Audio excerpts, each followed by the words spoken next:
Mengenai kasus pemindahan uang milik nasabah Bank Bukopin, Ibu Rebecca adu tarik sebesar 3 miliar ke rekening Mahkota Properti Indo Permata di BCA Cyber bukan wewenang JT, melainkan merupakan otoritas atau manajemen pimpinan Bank Bukopin. Demikian disampaikan kuasa hukum JT Francisco Bernardo Besi SH MHCLA dalam jumpa pers di Resto Palapa Kupang pada Senin 17 Mei 2021. Dan juga terkait ada dan tidaknya surat kuasa dari Rebecca adu tadak kepada JT untuk transfer uang sebesar 3 miliar ke PT Mahkota Properti Indo Permata. Kata Francisco, hanya Bank Bukopin lah yang bisa menjelaskannya.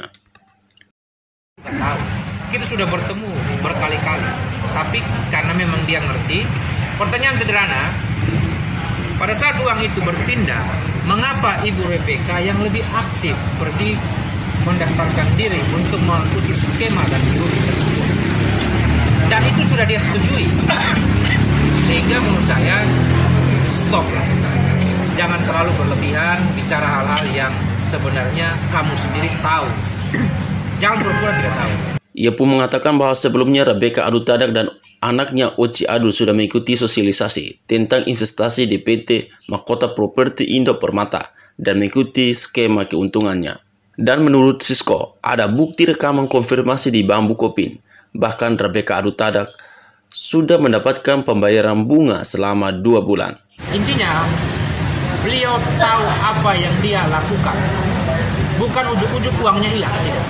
Berarti sebelumnya sudah ada kontrak antara nasabah dengan PT Mahkota. Apakah kontrak untuk investasi? Itu yang tadi ya. Foto ini kan dari awal mereka ikut sosialisasi itu, diundang, hadir. Setelah itu dia lihat skemanya. Menurut keterangan dari klien saya, katakan bahwa mereka mempunyai uang. Uangnya tak mungkin banyak, saya nggak ngerti. Dia mau mencari mana bunga yang lebih besar yang didapat, karena mereka menaruh di bank. Tentu kan uang lebih pastinya dapat yang lebih, dan pasti siapapun akan mencari yang lebih besar. Seperti itu. Dari skema yang sudah penjelasan ini mereka mau. Kan dia tentu setuju dulu, dia tanda tangan, dikonfirmasi itu uang banyak, karena ada batasan limit. Tidak bisa uang kalau yang itu banyak, tidak ada konfirmasi ke yang bersangkutan. Apakah ibu nomor ini mau dikirim ke nomor rekening yang sekian ini, ibu setuju atau tidak? Dan itu pasti, dan itu wajib. Dan sedangkan terkait hubungan JT dengan PT Mahkota Properti Indo Permata, Francisco Besi mengklarifikasi bahwa JT bukan agen PT Mahkota Properti Indo Permata, melainkan bekerja di Bank Bukopin.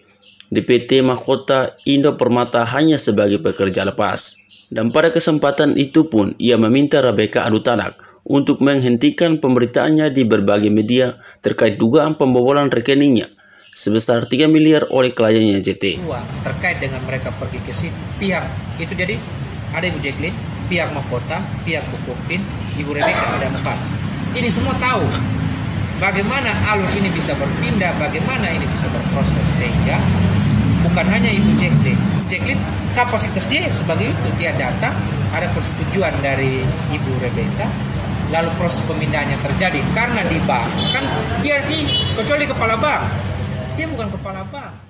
Demikian Spektrum NTT update kali ini. Nantikan informasinya terbaru lainnya hanya di spektrumntt.com.